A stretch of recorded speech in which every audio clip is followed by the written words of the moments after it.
Warning: our YouTube channel and its videos may contain scenes, language, and content that may not be appropriate for all audiences. These videos include surveillance footage, undercover pursuit of suspects, actual police and rescue operations, and fearless confrontations. If you do not approve of the content, please do not watch our videos. If you wish to continue, we strongly advise that you proceed with caution. Viewers' discretion is advised. Mister na naglahong bigla sa septic tank nakita. Pamilyang iniwan tulala. Bakit nangyari ito sa kanilang ama? Alamin sa Kilos Pronto. Okay, sa ating pong crime desk ito, pasintabi po sa mga naghahapunan ngayon, sa mga kumakain. Dahil po ang ating pong lugar na pinangyarihan po ng krimen ay dyan po sa lungsod po ng Caloocan. Natagpuan kasi sa loob po ng isa pong septic tank ang naagnas at sinaptya po pira-pirasong katawan po ng isa pong biktima. Ang katauhan po ng biktima, kinilala ng kanyang pamilya. Panurin po natin.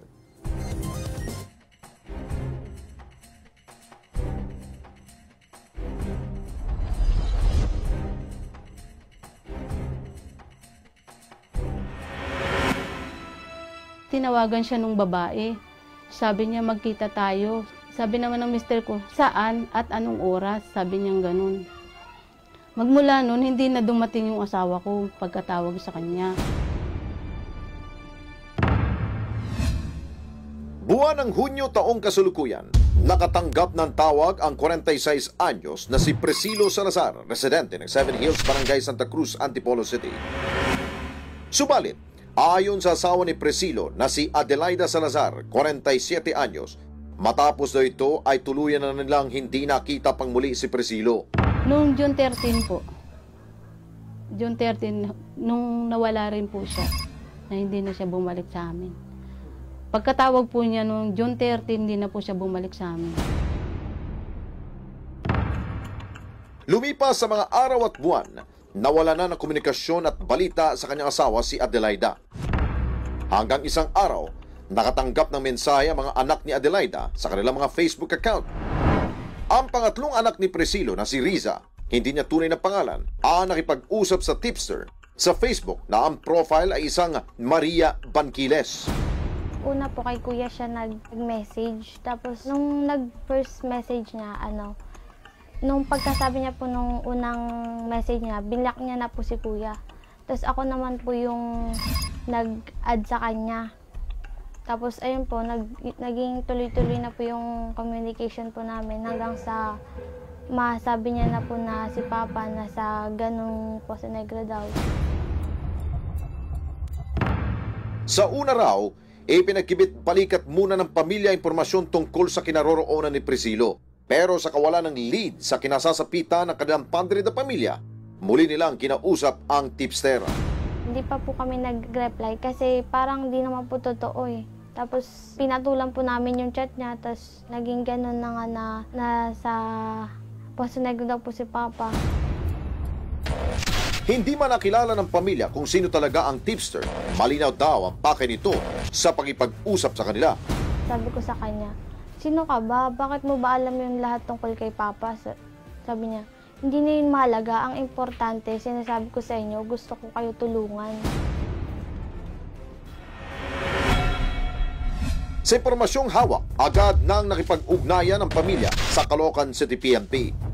Sa pagkukwento ni PO3 Alejandro Billedo, investigador ng naturang police station, nagpositibo ang paglalarawan ng tipster sa sinasabing Poso Negro na pinagtapunan sa bangkay. Pero dahil sa isang pribadong establishmento, kinailangan munang magpaalam sa may-ari ng Payaso KTV Bar sa barangay Bagumpong Tulo, lungsod ng Caloocan. 24 bilyon, agad dami pinuntahan yung area sa may Bagumpong, sa may number 176 AC Bagumpong Dulo, barangay 171 Caloocan City. Tinuro sa amin yung lugar yung isang compound na mayroong isang gate. Tingnan nga namin dahil sinasabi nga na yung bangkay nga nung Priscilo, yung hinahanap nilang tao na which is reported na missing pa noong 2013, 2016, matatagpuan doon sa septic tank, which is nandun sa loob ng compound. Eh nung araw na yon, hindi naman namin kagad nabuksan yung septic tank na kasi nga nasa loob ng compound may may-ari nun. So kailangan pa namin humingi ng permission dun sa may-ari, which is yung time na yon, hindi naman available. Makalipas sa 3 araw, napasok na nila ang lugar. Sa cellphone video, na eksklusibong nakuha ng Kilos Pronto Crime Desk, tumambad sa mga operatiba ng Caloocan City PNP at SOCO ang naagnas at pira-pirasong katawan ng isang tao. Mabuksan nga namin yung septic tank, positibo nga na mayroong nga isang bangkay doon. Which is hindi na din sila makikilala kasi nga kalansay na.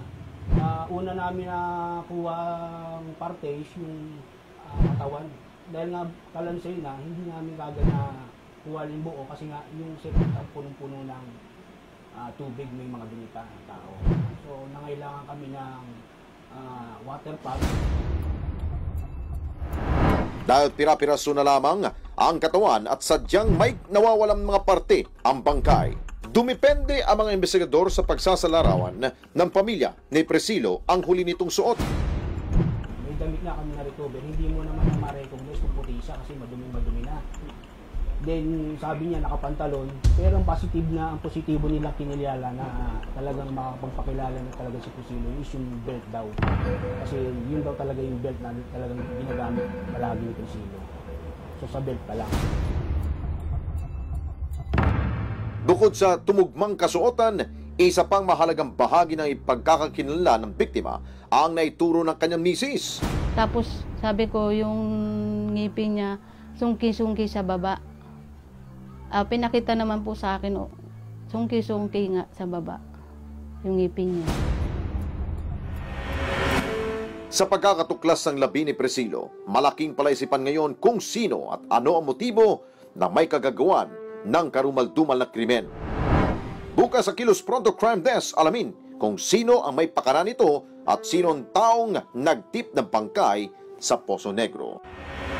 Ako po, kalunos-lunos pong sinapit po ng Padre de Pamilya at unang bahagi pa lamang po yan mga ka-KP. Bukas, abangan po natin ang part 2 kung saan ilalandad na ho ng Kilos Pronto at ng PNP kung sino po yung suspect at anong motibo po ng pagpagslang dito po sa biktimang ito.